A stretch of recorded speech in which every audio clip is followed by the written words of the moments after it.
Buenas tardes. Por parte de la Universidad Autónoma de Chihuahua y la Facultad de Filosofía y Letras, les damos la más cordial bienvenida a todas y todos ustedes a la 43ª Semana del Humanismo. Agradecemos la presencia de la comunidad de la Facultad de Filosofía y Letras de la UASH, además al público que nos sigue por Facebook Live. Antes de iniciar con la conferencia, queremos solicitarle a quienes tengan preguntas, las compartan en el chat para ser leídas al finalizar la conferencia. Gracias. Tenemos el honor de presentar al doctor Arturo Rico Bobbio. Nació en Chihuahua, Chihuahua, en 1944. Obtuvo las licenciaturas en Derecho y en Filosofía, la pasantía en Letras Españolas y la maestría en Derecho Social en la Universidad Autónoma de Chihuahua. Obtuvo el doctorado en Filosofía en la Facultad de Filosofía y Letras de la Universidad Nacional Autónoma de México. Ha sido maestro de asignaturas filosóficas en la Universidad Autónoma de Chihuahua por más de 50 años. Ha participado como conferencista y ponente en más de 40 congresos regionales, nacionales, internacionales y mundiales de filosofía. Maestro y conferencista invitado en Colombia, Ecuador y en diversas instituciones públicas y privadas nacionales. Fue director de la Facultad de Filosofía y Letras de la Universidad Autónoma de Chihuahua y del Instituto Chihuahuense de la Cultura. Premio Chihuahua en Literatura en 1988 y Medalla al Mérito Cultural Víctor Hugo Rascón Banda en 2010. Autor de los siguientes libros filosóficos: Las fronteras del cuerpo, Crítica de la corporeidad, con 2 ediciones y una tercera en inglés. La hora del desierto, Germinario, con 2 ediciones.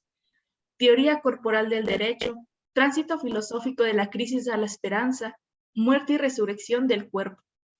Autor de 2 libros de poesía, Isla en el tiempo y Ropones y Plumajes, así como cuadernillos de poesía y cuentos en varias antologías. Fue designado académico emérito, investigador de tiempo completo de la Facultad de Filosofía y Letras por el Consejo Universitario de la Universidad Autónoma de Chihuahua en el 2016. Es miembro del Sistema Nacional de Investigadores Nivel 1.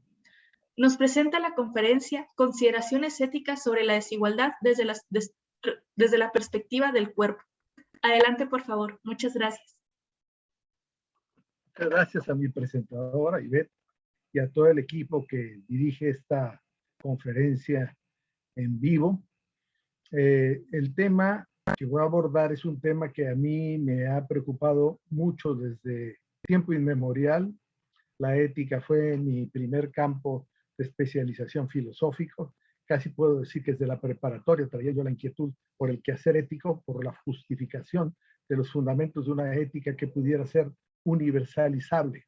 No que sea universal, sino que pudiera llegar a tener pretensiones de ser admitida de forma general por una comunidad de gentes pensantes, no solamente filósofos.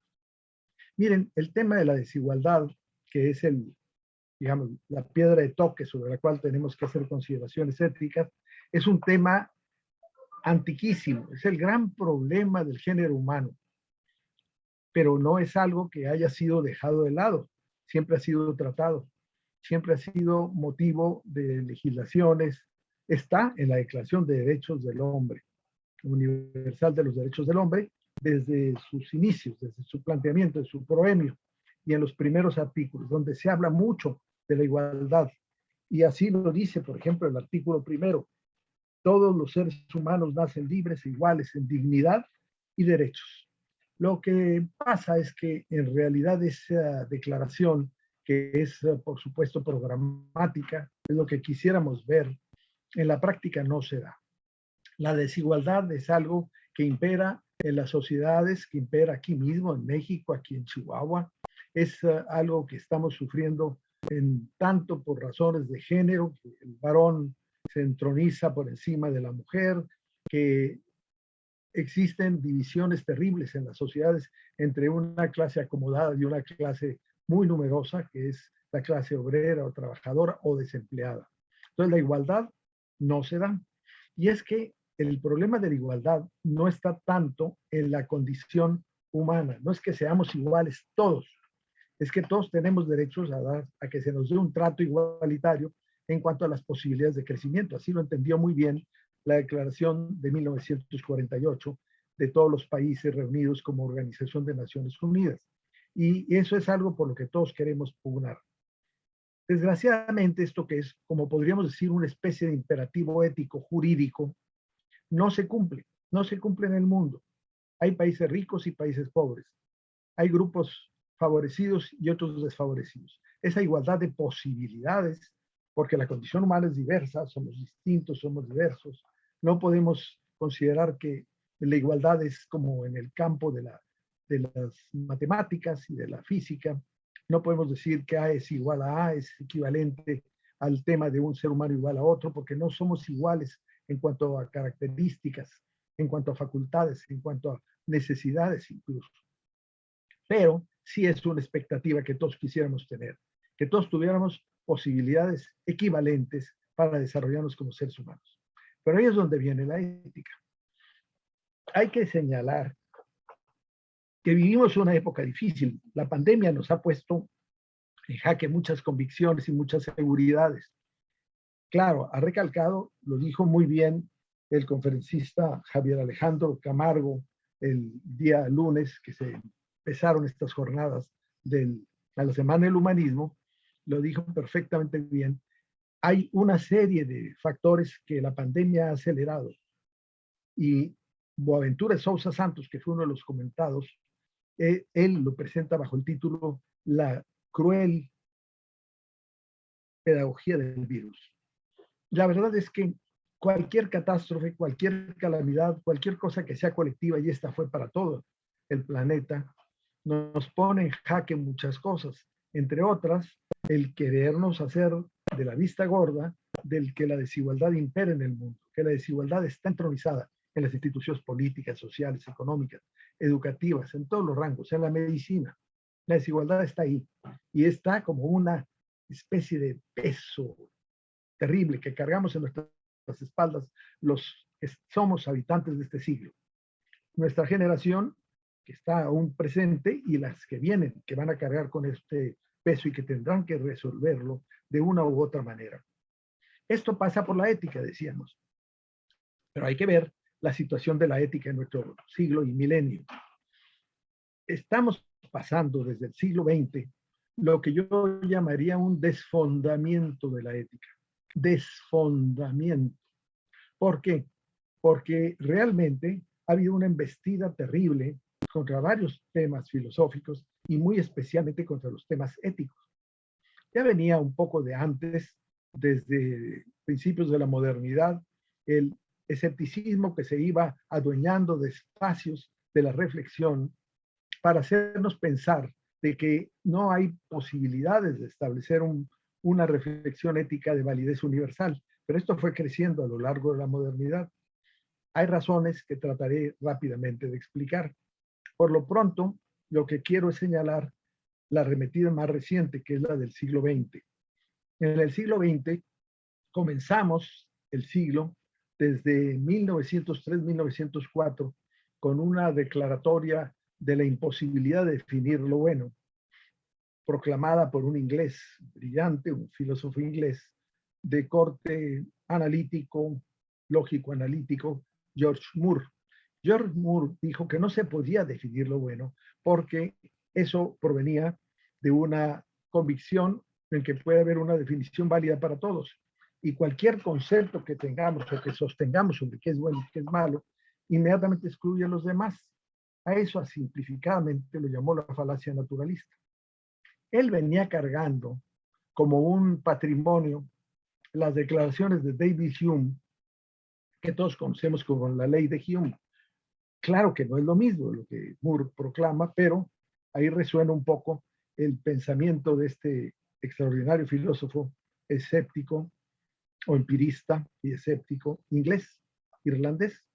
David Hume sostuvo que del ser, de los hechos, no podíamos concluir deberes o reglas de tipo moral. Pero es muy importante decirlo, porque eso que se ha tomado como si fuera una ley universal, que no puede dejarse de lado, él mismo la frena, está consciente que científicamente, porque era lo que él estaba tratando, de fundamentar una forma científica de acercarse a los temas de la ética y la moral, y él llega a la conclusión que no se puede demostrar, porque no hay hechos que confirmen, porque los hechos lo mismo pueden mostrarnos acciones que llamemos buenas y acciones que llamemos malas. No se puede. Entonces, él concluye que de ahí no viene. Pero él rescata un sentimiento moral. Desde ahí tenemos que corregir a los que han tratado de darle al pensamiento de Hume el privilegio de haberle dado una estocada mortal a la ética universal. Pero no es cierto, porque él decía, si bien la razón no puede llegar a conclusiones, la experiencia tampoco, y eso repercutió en Kant, por supuesto, que trató de dar una salida válida, pero sí, decía, hay un sentimiento moral. O sea, el ser humano moralmente, afectivamente, sabe perfectamente qué cosas son buenas y qué cosas son malas. Y eso le preocupa mucho.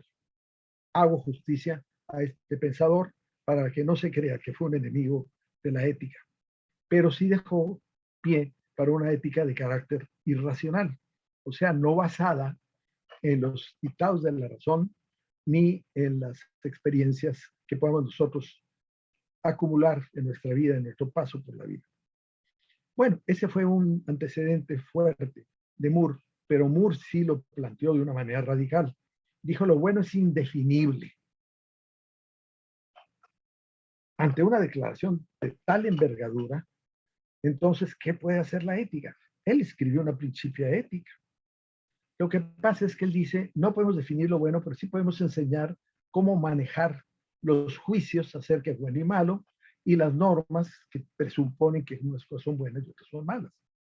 Y lo hizo, pues claro, con una solución sumamente ecléctica, porque mucha gente puede acudir a ese tipo de soluciones y decir, bueno, yo tengo juicios impecables sobre lo que es bueno para mí y otro lo que es bueno para él o para otra cultura, para otra sociedad.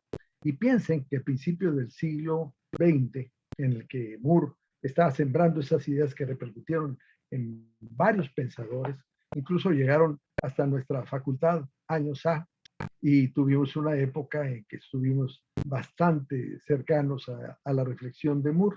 Pero Moore, con lo que estaba tratando de hacer, es decir, no puede haber como ética científica, que era la aspiración de él, una ética fáctica o una ética de normas, pero sí puede ser una ética de formas. Curioso, ¿no? La distinción entre normas y formas es que formas se permite utilizar con los contenidos más diversos, como la lógica simbólica, como cualquier otro modelo de lógica, se aplica en cualquier caso para tener un razonamiento correcto, un razonamiento sensato, pero no nos puede dar un camino, una finalidad, un objetivo. Eso está fuera del alcance de la reflexión ética, al decir de Moore. Fue un primer desfondador de la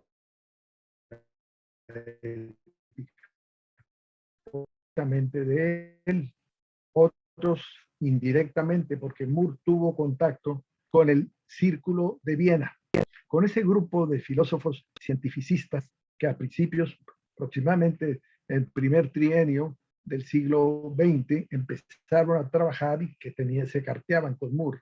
Y tuvieron, por supuesto, una gran influencia de la filosofía del lenguaje de Wittgenstein. Y todos estaban bajo, diremos, los ecos, las impresiones que había dejado el positivismo del siglo XIX, que quería todo sujetarlo a los raseros de la ciencia. Lo que no fuera ciencia no tendría caso. Y eso lo repite el Círculo de Viena, con diferencias de un autor a otro. No es lo mismo lo que dice Nagel, lo que dice Carnap, lo que dice el mismo Moritz Lick, lo que dice Reichenbach, lo que señala ayer. Todos tuvieron alguna solución, pero todos se acogieron a la idea de que hay ciertos problemas, que son los problemas filosóficos, que hay que descartarlos, porque no puede resolverlos la ciencia. Entonces, dieron algunas salidas, algunas emotivistas, otras simple y sencillamente lo dejaron a la subjetividad humana, o sea, se afiliaron a una cierta versión de subjetivismo ético, pero todos estuvieron de acuerdo que no podía haber un concepto generalizable del bien en nombre de la ciencia. Bueno, y como la filosofía se le quería quitar todo tipo de autoridad en esta materia, bueno, pues eso así pasó. Después se vienen autores que tienen también esa influencia, pero muy directamente de Moore, como el caso de Robert S. Hartmann, un alemán que, preocupado por esa falacia naturalista que había planteado el buen Moore, que decía que si elegimos una de varias definiciones de lo bueno, excluimos todas las demás y en consecuencia estamos incurriendo en una falacia lógica. Bueno, Robert Hartmann ingeniosamente trata de dar una salida al asunto, creando una axiología formal, porque además él ya está consciente de que venía un movimiento que todavía en Moore y en el Círculo de Viena no se siente, que es el de la axiología alemana, que ya había surgido y ya tenía sus seguidores en Alemania y en Italia y otras partes del mundo en el que estamos situados en este caso, que es Europa, Occidente europeo, porque es el mundo en el que se está dando este movimiento. Hay que tener en cuenta eso, porque estamos todavía un poco al margen del mundo latinoamericano. Pero todo nos viene a repercutir. Bueno, Robert Hartmann llega a una solución ingeniosa que también es desfondadora de la ética, porque dice, los conceptos son la medida del valor de las cosas. Cada cosa se mide con un concepto, pero yo puedo elegir el concepto con el que quiera medir el objeto, la conducta, la sociedad, las costumbres, lo que quiera. Entonces no hay ninguna continuidad ni posibilidad de resolver problemas de tipo general social, porque para ponernos de acuerdo todos en un concepto, que es el que vamos a aplicar, pues tendríamos que tener un criterio. Este mismo problema lo trata Mario Bunge, un extraordinario filósofo de origen argentino que se nacionalizó canadiense, desde ahí siguió hasta hace relativamente poco, con una labor muy fecunda en filosofía de las ciencias, y que escribió sobre ética y ciencia, con esa misma preocupación, cómo lograr una ética de corte cientificista. Pues resulta que la única ética que pueden considerar cientificista no es fáctica, no se refiere a hechos. Están todavía bajo esa veladura que les impide creer que la filosofía puede tratar con cosas, dado que la ciencia trata con hechos. Bueno, Bunge finalmente a lo que llega es también a crear un modelito de cómo construir buenos juicios de valor y cómo construir buenas normas de conducta sin apelar a criterios de carácter universal. Porque lo que en última instancia va a predominar son los deseos de cada quien, los desideratum o desiderata humanos. En fin, no es la única embestida para desfondar a la ética de su importancia social y personal. La hay también desde otras perspectivas que fueron generadas a raíz de la Primera y la Segunda Guerras Mundiales, porque estos autores todavía no están bajo su influjo. Ellos finalmente huyeron de Alemania, de la persecución de los judíos alemanes, y vinieron a dar a Estados Unidos, y acá completaron su obra, los que sobrevivieron. Pero en el caso de Bunge, que está en América Latina y luego en Canadá, es una continuidad que va a influir bastante en el pensamiento de los estudiosos de la filosofía en América Latina. Y se va a crear una corriente que va a tener sus adeptos y seguirá quizás hasta nuestros días. Pero, decíamos, la Primera y la Segunda Guerra Mundiales además produjeron una dosis fuerte de escepticismo.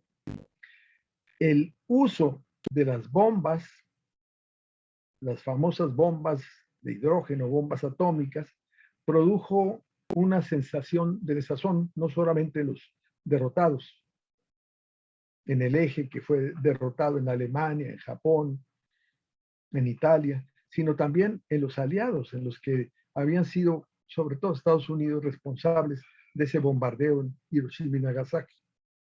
Y todo lo que queda, la destrucción, las muertes por millares y la situación de incertidumbre sobre el futuro, todo eso provoca un periodo de mucha desesperanza, de pérdida de fe en valores universales, de desconfianza en la posibilidad que tiene la razón humana para guiar a los grupos humanos para derroteros seguros, derroteros universales. Y eso da pie no a todos los existencialismos, sino a un existencialismo específico. Y quienes recibieron la influencia de él, Jean Paul Sartre. También, por otro lado, estaba la obra impresionante de Bertrand Russell, que recorre también la mayor parte del siglo XX y que es un subjetivista de la ética, no admite tampoco principios universales, sin tener necesariamente las mismas raíces. Él tiene su propia argumentación. Pero el caso de Jean-Paul Sartre y su idea de la libertad, somos libres de todo, menos para dejar de ser libres. Eso jamás lo sacudiremos, pero la libertad es lo principal. Pero miren nomás, el buen Sartre acertó a recuperar una categoría que venía corriendo a lo largo de la modernidad. La exaltación de la libertad como la nota distintiva del ser humano. Somos libres de todo menos dejar de ser libres. O sea que finalmente nuestras decisiones son nuestras.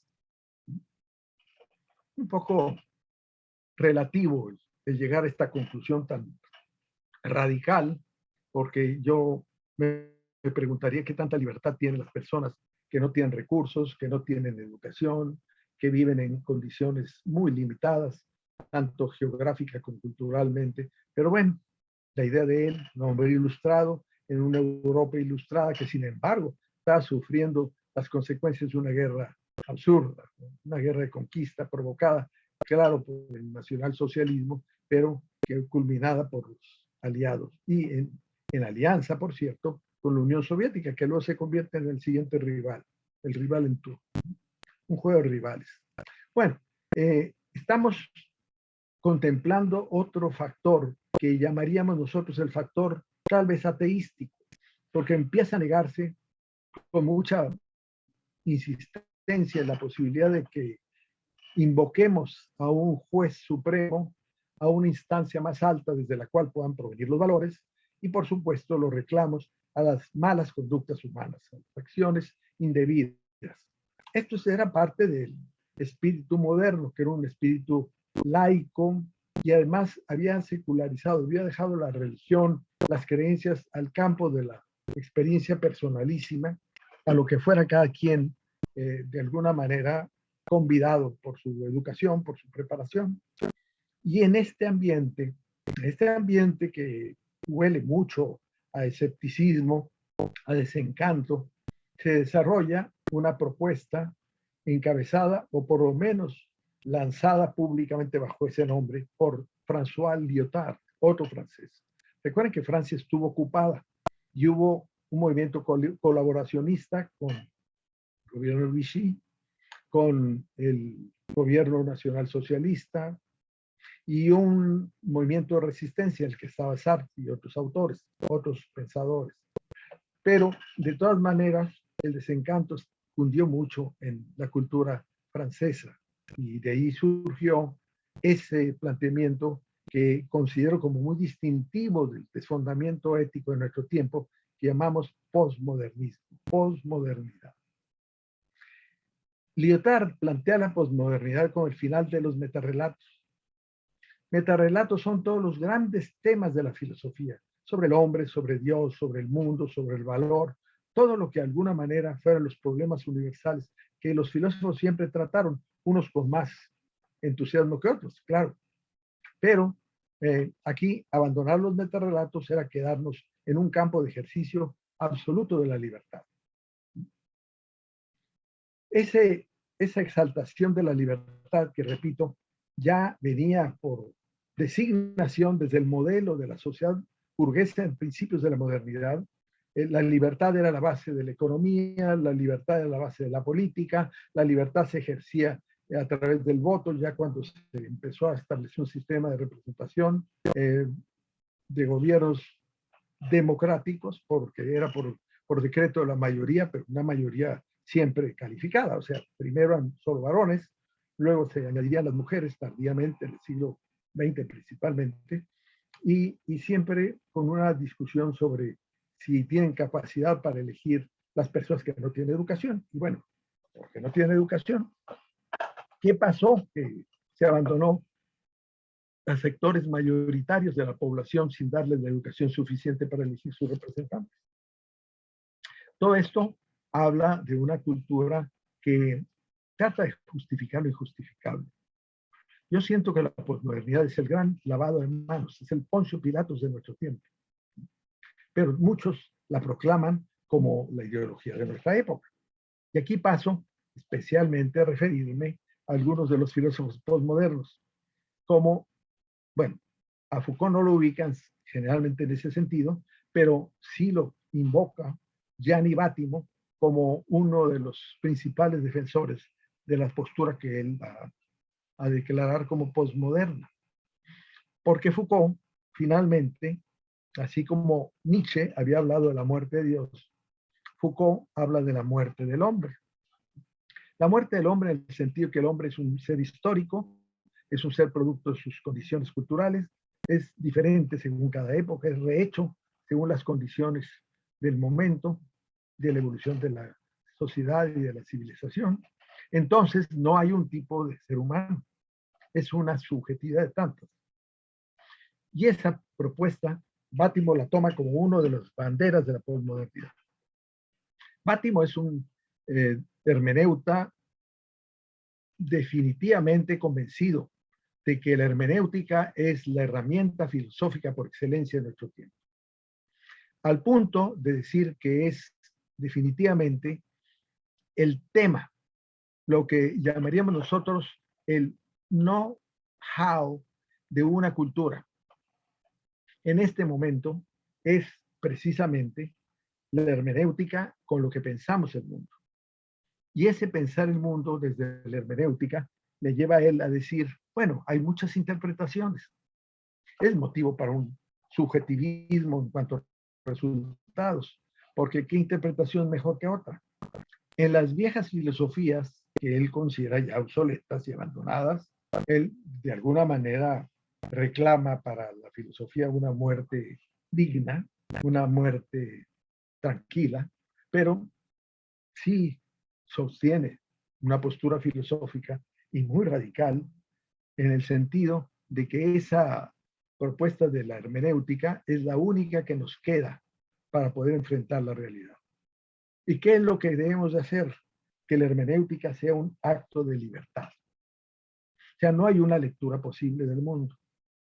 Podemos construir varias lecturas, varias interpretaciones. Así como el lector de un texto invoca mucho a Gadamer y de tiempo en tiempo invoca a otros autores, inclusive a Derrida, pero no hay una lectura de los acontecimientos y consecuentemente para la vida moral no hay un fundamento único, porque depende de la lectura que tengamos. Y con esto llega algo que para mi juicio es sumamente inquietante. Dice, no puede haber un fundamento para la ética porque no hay una naturaleza humana. Si no hay una naturaleza humana y ya se descartó a Dios, entonces, ¿cuál es el fundamento para el bien y el mal? Ninguno. Es cuestión personalísima. Y él reconocía que para él la caridad cristiana era un limitante moral interesante que él lo adoptaba por su formación, porque él había sido parte de las juventudes italianas católicas comunistas, catocomunistas, como él se autodeclaraba. Sí, yo no me puedo entender sin la Biblia porque en eso me formé, pero no quiere decir que yo crea en un Dios universal, ni crea en valores de tipo universal, pero adopto el cristianismo por mi formación, la caridad. Entonces la caridad es una temperante de las desigualdades sociales y él lo ejerce porque hace causa común con los desarrapados, con los débiles, con las minorías, con los diferentes. Entonces está defendiendo ciertos, digamos, prototipos o estilos de la vida humana que son los que han sido olvidados, los que han sido descartados, en un plan de libertad y de igualdad. ¿Por qué? Porque su sentido de la caridad los incorpora. Amigo de Battimo, otro postmoderno muy importante es Richard Rorty, quien en varios de sus libros, entre ellos En contingencia, ironía y solidaridad, también se preocupa por la imposibilidad de llegar a un a fundamentar una filosofía, ni siquiera una filosofía, menos una ética, que es una parte de la filosofía, la parte activa, la parte actuante.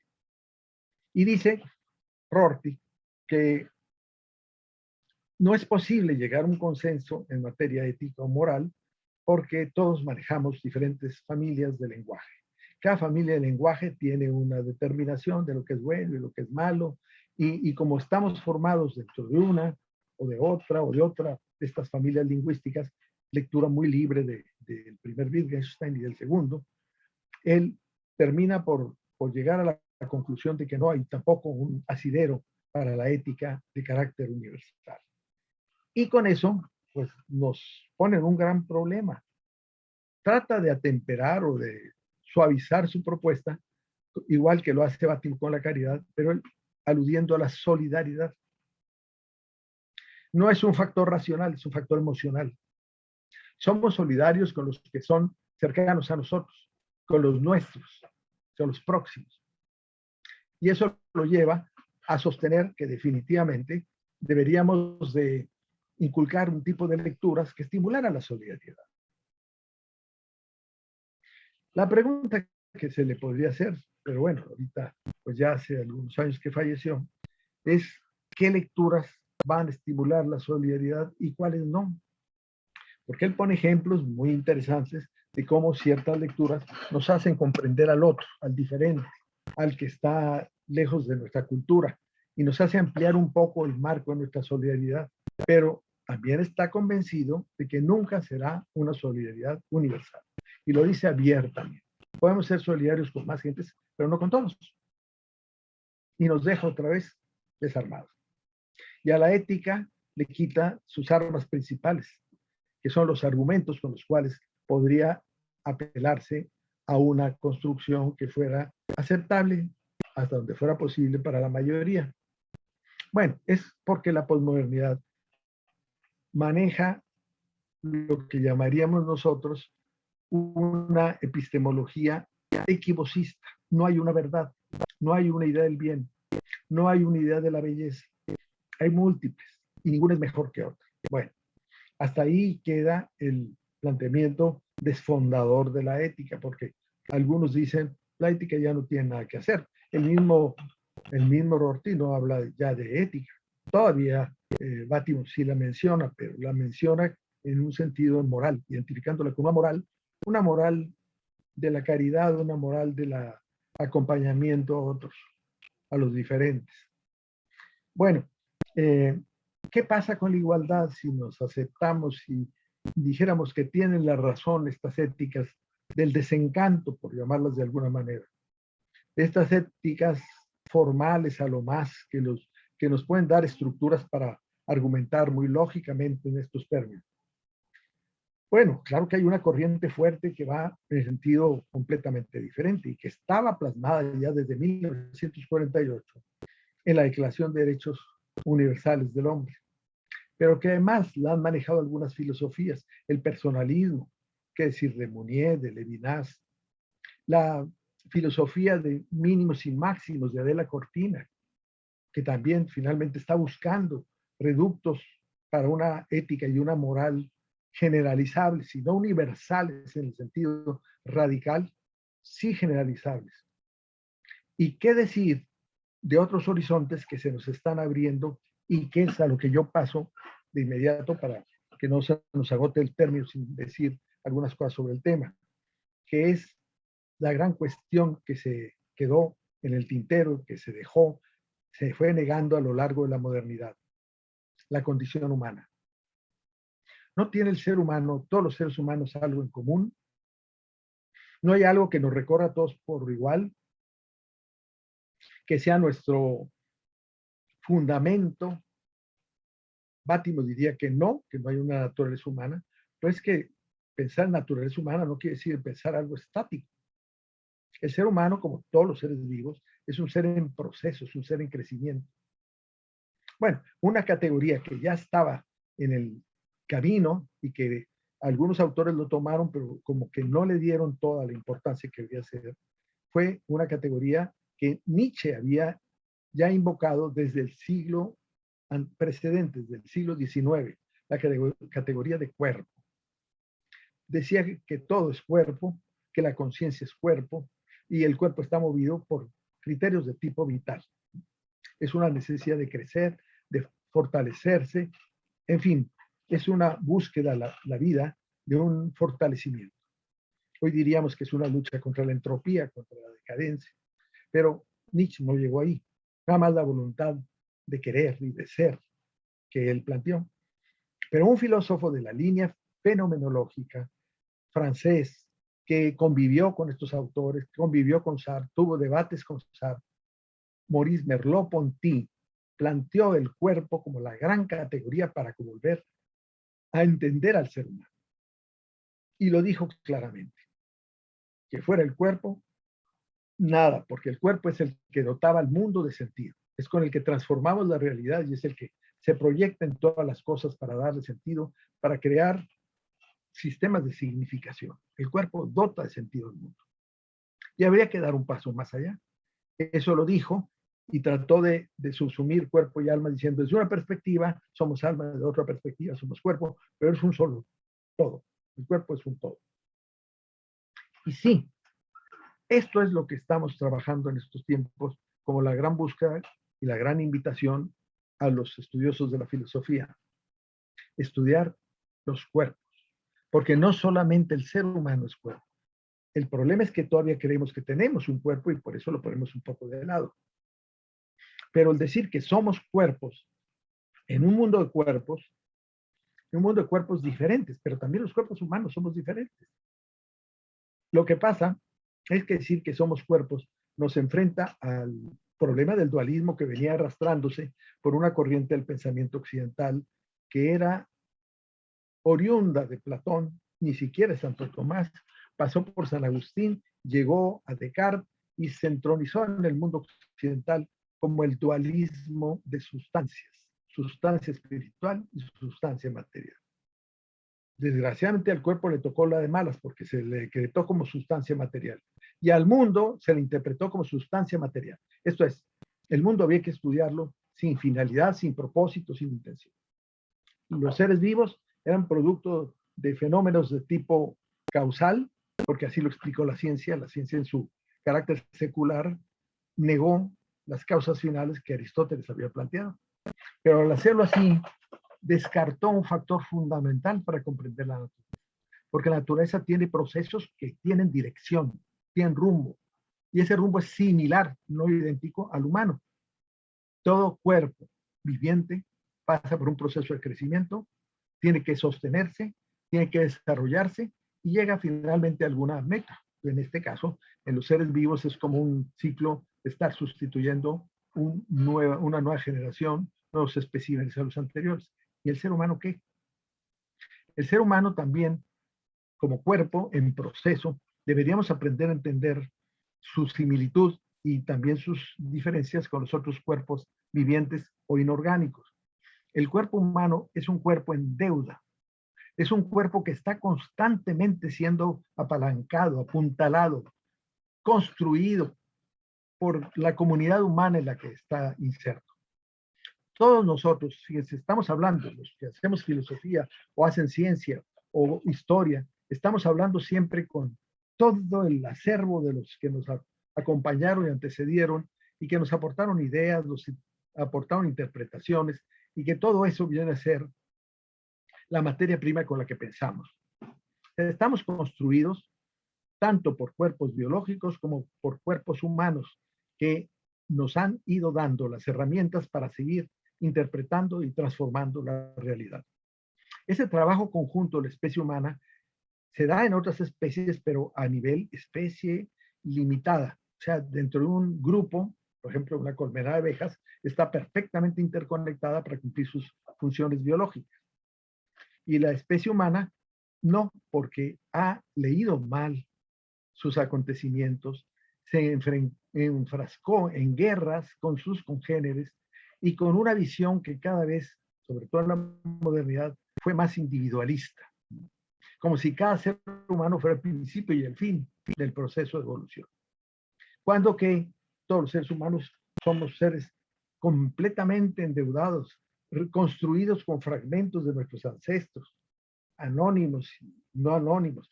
Todo esto que estamos manejando como tecnología es una contribución milenaria. ¿Cuántos siglos de estar inventando tecnologías cada vez más sofisticadas hasta llegar a una que permitiera transferir nuestra imagen a distancia y poder estar siendo escuchados en cualquier parte del mundo?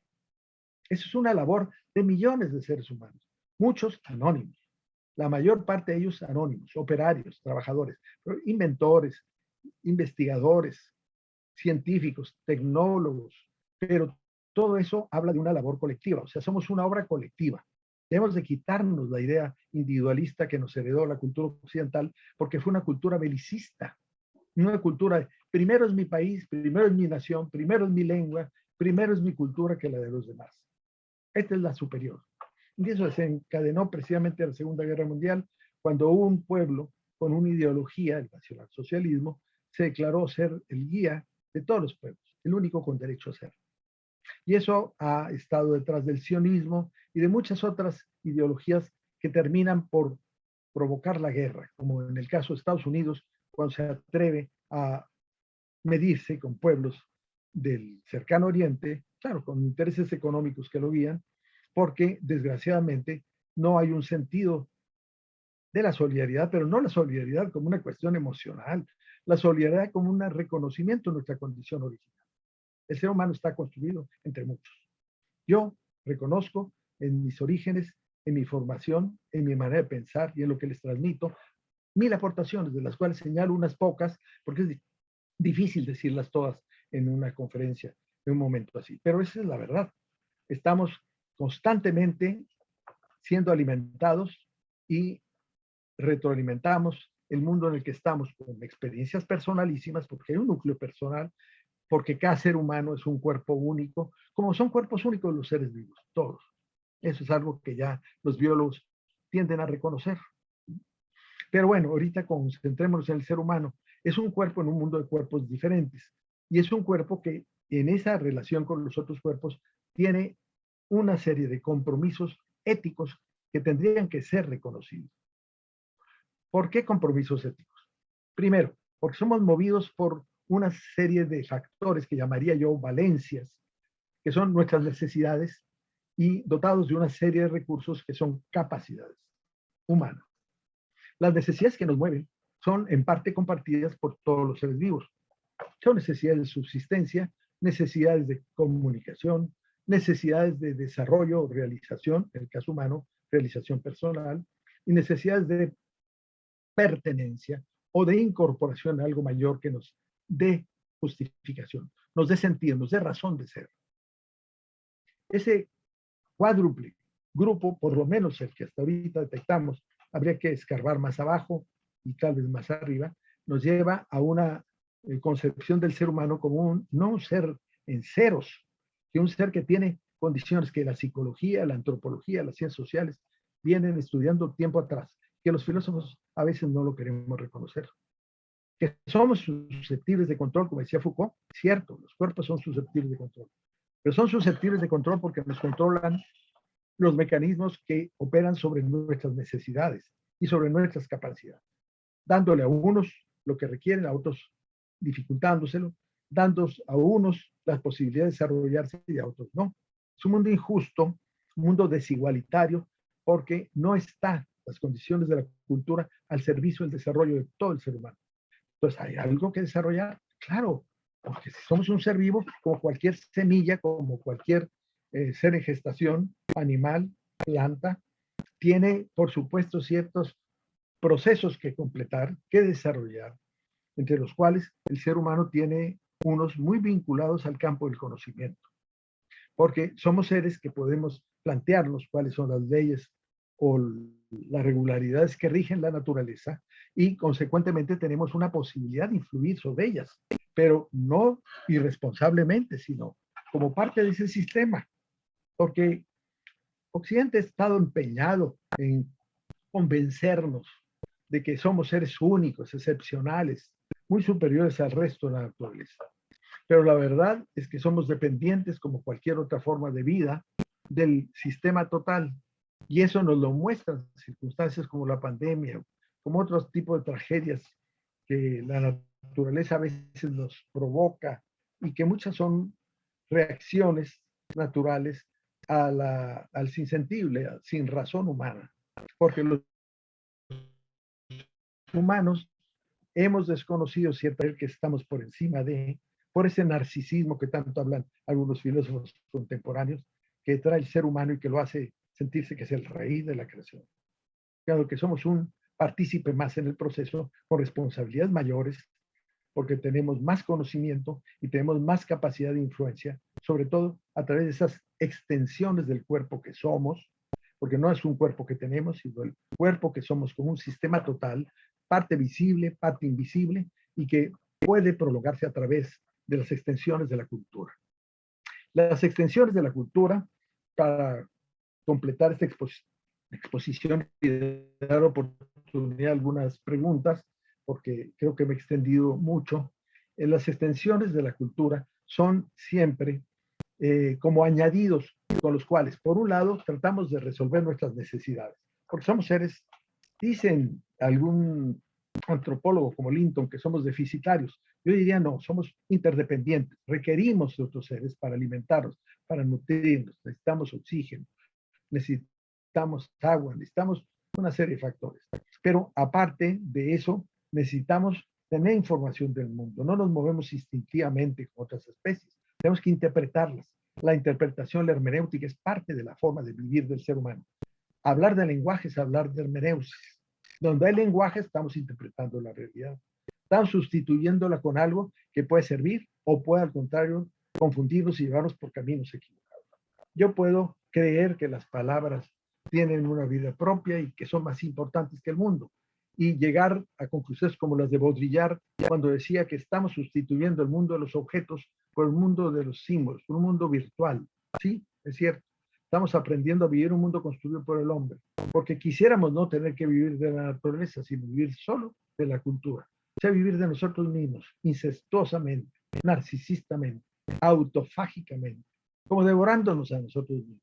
Y es lo que estamos haciendo las especies, la especie humana en sus diferentes grupos, por las rivalidades, por las luchas, por el poder, por las luchas, por entronizar una economía, ya sea oriental, china, o norteamericana o europea, el estar en rivalidad, que es uno de los grandes errores de comprensión de la especie humana, porque nuestra especie, sin embargo, a pesar de esas luchas y a pesar de esas tonterías que están cometiendo en que se bombardean joyas de tipo arqueológico y demás, vivimos de todo eso, es parte del patrimonio humano. Somos una especie que tiene un patrimonio único, a diferencia de otras especies que tienen patrimonios genéticos, patrimonios particulares, que pueden llegar muy parcialmente a transferirse a la siguiente generación. Nidos que pueden ser reaprovechados por otros, por los hijos o por otras especies de aves, en fin, madrigueras, todo eso, pero no tienen la capacidad de acumulación de cultura, de objetos construidos con intencionalidad, con propósito, para con eso enriquecer el mundo y acabar con la pobreza y acabar con la desigualdad.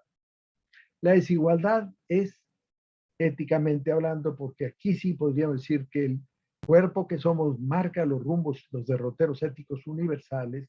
No es que se lo sepamos todos, no es una visión dogmática y para siempre, es un proceso de autoconocimiento que estamos realizando constantemente los seres humanos, en el que científicos, historiadores y filósofos tenemos una función que cumplir. Tenemos que completar una buena comprensión de lo que es el ser humano y una buena comprensión de nuestro lugar de inserción en la naturaleza, porque somos naturaleza. Eso de negar que tenemos naturaleza es negar que somos parte de la naturaleza. Que no digan que no los que quieren defender esas posturas, como el buen Bátimo. Desgraciadamente la caridad no termina entre los seres humanos. Si quisiera extender el concepto de caridad, deberíamos extenderlo a los seres que estamos atropellando en el mundo natural, al ambiente que estamos deteriorando y dañando al máximo, y que probablemente por eso reaccionan, su tipo de reacción, ¿por qué no? Hipótesis posible, plausible, con epidemias y con otras catástrofes que se están avecinando mientras no resolvamos nuestro parentesco perdido con el resto de la naturaleza. Si venimos de la naturaleza por evolución, ¿por qué no debemos de estar comprendiendo que tenemos una función importante dentro del mundo, independientemente de lo que pensemos sobre una posibilidad de una vida después de la muerte? Tenemos una función, una misión que cumplir en el mundo. Una ética integral, una ética planetaria, una ética mundial en construcción, que no la vamos a acabar porque hay muchísimas cosas que desconocemos de nosotros mismos. Necesitamos ese proceso dialógico con las otras especies para conocer puntos de acuerdo, puntos de semejanza, puntos de diferencia, y para entender que no podemos atropellar a la naturaleza para cumplir nuestros caprichos. Que la libertad no es más que una facultad, pero una facultad que se puede utilizar bien o mal. Exaltar la libertad del máximo es un error, porque la libertad es la que ha provocado las guerras. La libertad va acompañando los procesos de empoderamiento de los que tienen sueños para hegemónicos. La libertad tiende a atropellar a los más débiles diciendo, bueno, yo me he fraguado y me he construido, aunque no es cierto que nos construyamos solos. Quien ha tenido una posición de privilegio es el que ha tenido la posibilidad de formarse, de educarse, que ha tenido posibilidad de conocer más libros, más culturas, más partes del planeta, y eso le da una ventaja frente a los que no la tienen. Entonces, ¿cómo vamos a llegar a lograr realmente que se acabe con la desigualdad humana de recursos mientras no resolvamos la comprensión correcta de lo que es ser seres humanos, cuerpos totales, donde lo visible y lo invisible deberíamos concebirlos como un todo integral, armónico, que tenemos que descifrar? No está descifrado del todo. Ha habido muy buenas aportaciones de psicólogos, de sociólogos, de antropólogos. Son los que más han aportado en esto, como Abraham Maslow, por ejemplo, en psicología, y muchos antropólogos están muy conscientes de que nos movemos por necesidades, los economistas también. ¿Por qué los filósofos no? ¿Solo nosotros negamos que hay necesidades naturales?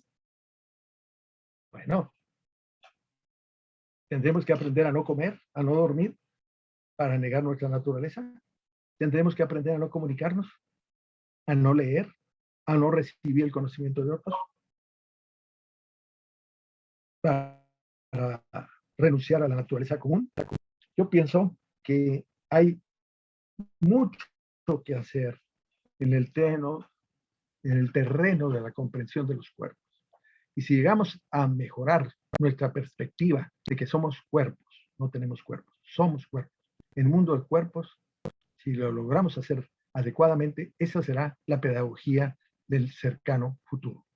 Y es lo mismo que nos llevará a acercarnos a las etnias originarias que manejan otra concepción del cuerpo, y a otros pueblos que han manejado diferentes concepciones del cuerpo, que podemos enriquecernos en el diálogo sobre esas diferentes percepciones de lo que somos como cuerpos. Terminaría aquí para dejar un poco de tiempo, por lo menos, para preguntas e intentos de respuesta.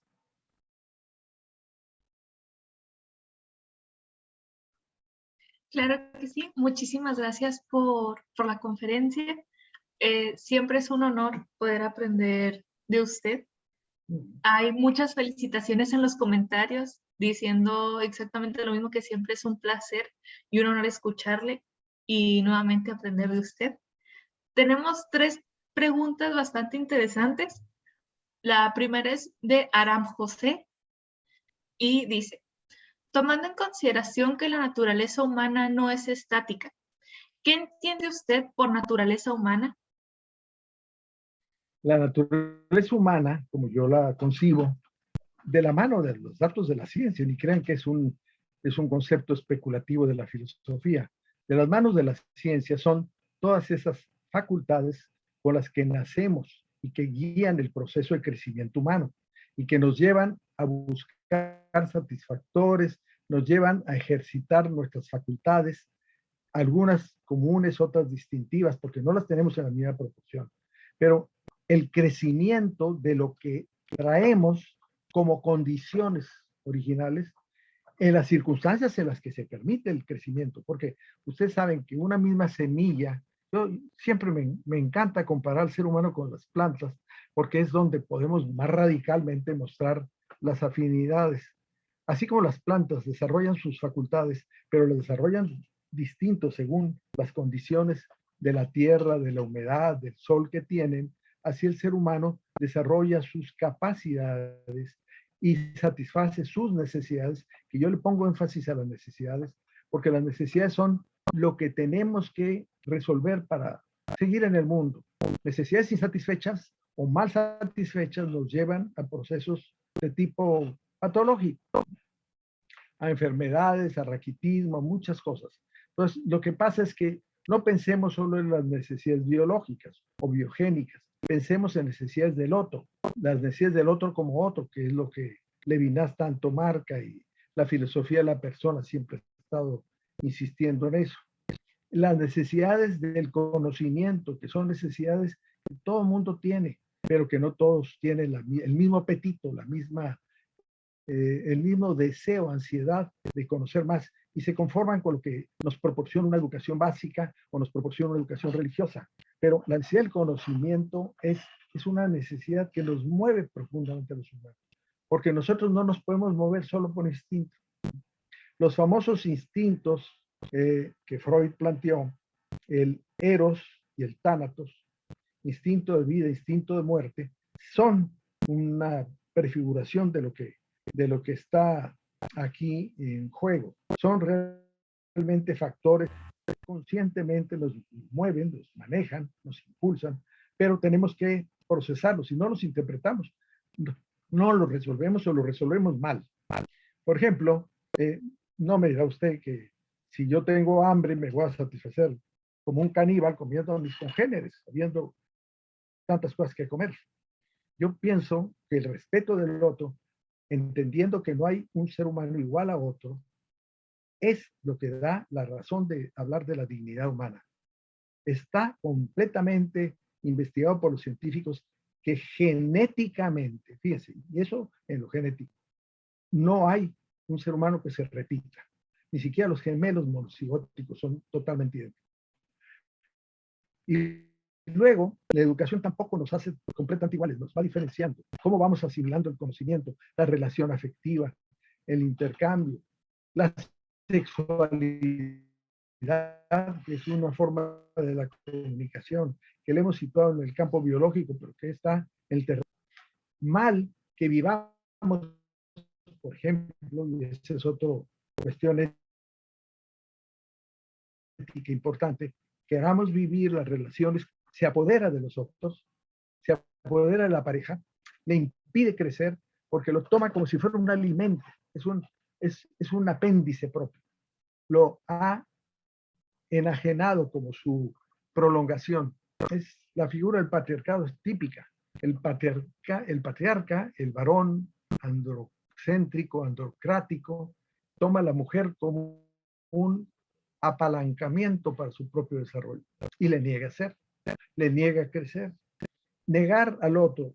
Decía Marx que se explota a la persona a través de la tentación de los medios de producción. Yo digo, se explota a la persona a través del controlar cómo resuelve sus necesidades y cómo ejerce sus capacidades. Si yo le niego a mi pareja que pueda buscar su propio camino de desarrollo, su propio camino de realización, que es lo fundamental del terreno de la persona, llegar a ser uno mismo, porque nos quedamos con esa inquietud. Los psicoanalistas hablan de que una buena parte de los pacientes maduros que llegan a sus consultorios llegan con una frustración vital, sienten que no hicieron algo, que les faltó algo por hacer en su vida. Y ese algo fue crecer como ellos mismos. Son plantas que se quedaron en un proceso de su desarrollo, o que crecieron como hidras, que apoderándose de otros para vivir a costillas de los demás. Hay varias escuelas de la psicología que hablan de eso. El análisis transaccional, del que ya se habla muy poco, habla de cómo a veces vivimos a través de otros. Tomamos la energía de otros, nos apoderamos de otros. Son formas, en términos neomarxianos, son formas de explotación del otro, de aprovechamiento de la energía del otro. Pero bueno, creo que me extendí mucho en esta pregunta. si hay otra por ahí que intentar contestarla. Recuerden, no sabemos todo acerca del cuerpo que somos, pero tenemos muchas pistas de por dónde debe ir la investigación. No, muchísimas gracias.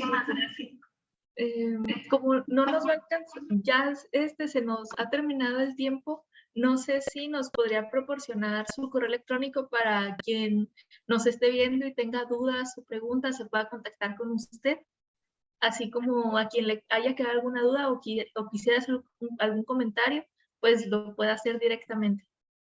Y cómo no, es Arricobobio, más que aquí ya estoy escribiéndolo mal en el chat, arricobobio@hotmail.com.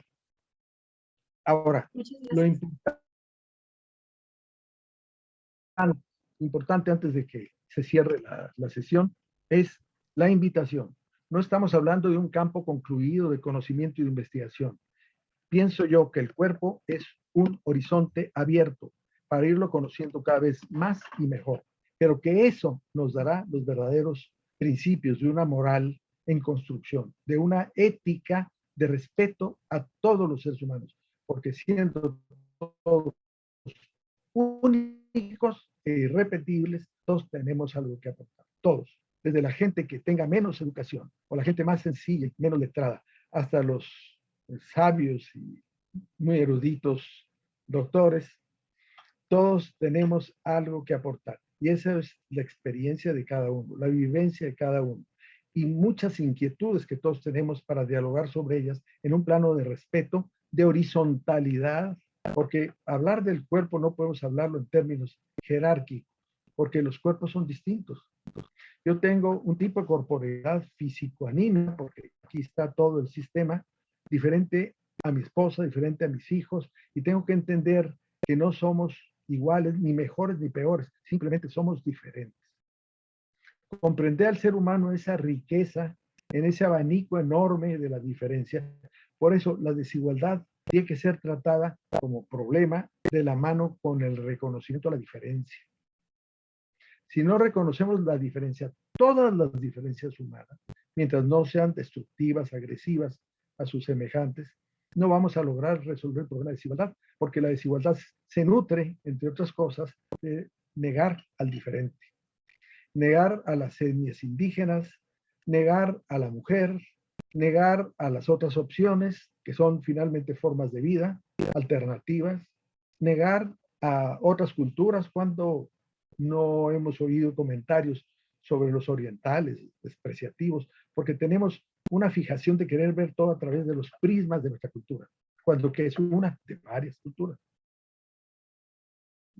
Y el error es pensar que eso se puede transitar así, cuando que siempre nuestra cultura ha estado nutrida de influencias orientales, lo sabemos los que hemos estudiado filosofía griega, de influencias que están viniendo de todas partes del mundo, y ahora se asoma un coreano a través de Alemania en el mundo occidental, Chulhan, y luego vendrá otro, y ha habido filósofos hindúes que han estado en Estados Unidos y en Inglaterra, y desde ahí han hablado a los occidentales, y los oímos poco, pero también oímos poco a nuestros propios pensadores, a filósofos de América Latina, a Boaventura de Sousa Santos, a Enrique Dussel, a Horacio Ceruti, a tantos filósofos, a Gabriel Vargas, y a tantos filósofos mexicanos que aquí mismo creamos el factor discriminacionista de jerarquías, que esas sí son totalmente sin fundamentación. Ahí yo le daría la razón a Bátimo. No hay fundamentación para hacer jerarquías humanas.